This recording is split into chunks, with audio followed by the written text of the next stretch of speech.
பொருளடிப்படை வாழ்ந்தவங்களுக்கு உலகத்துள்ள அரசர்கள், அருளடிப்படை வாழ்வதற்கு இறைவன் தான் அரசன்.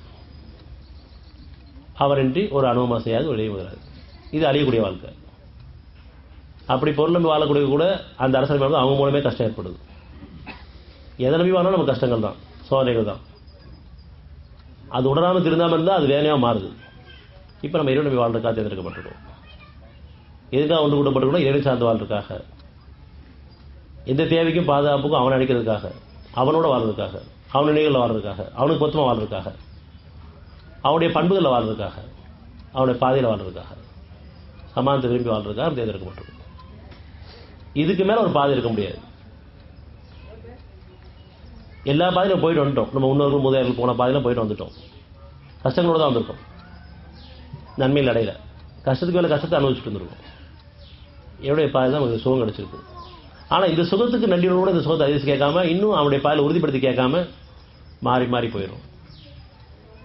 அகங்காரமாக மாறி மாறி வந்துட்டு இருக்கு. திருப்பி நம்ம உணர்வுகளை வாழணும் விரும்பும்போது, உறுதிப்படுத்தும் பொழுது,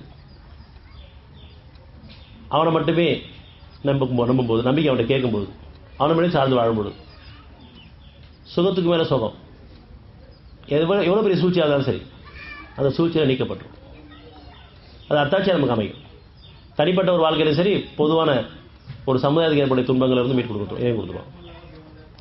அதனால அவர்கள் அல்லாவின் உதவி நாடினார்கள். பிடிவாதக்கார வம்பன் ஒவ்வொருவனும் அழிவடைந்தான்.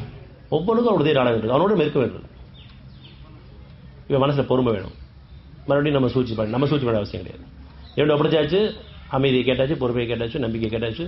இனி அத்தாட்சி நம்ம பார்க்கணும். ஒவ்வொருத்தரும் எப்படி நிகழ்வுமான என்னென்ன செய்திகளாக வந்துச்சு, எப்படி மாறி போயிட்டு இருக்கு.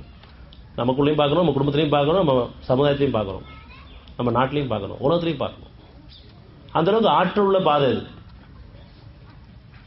அவனை அனுமதினா இது நிகழ்ந்துடாது.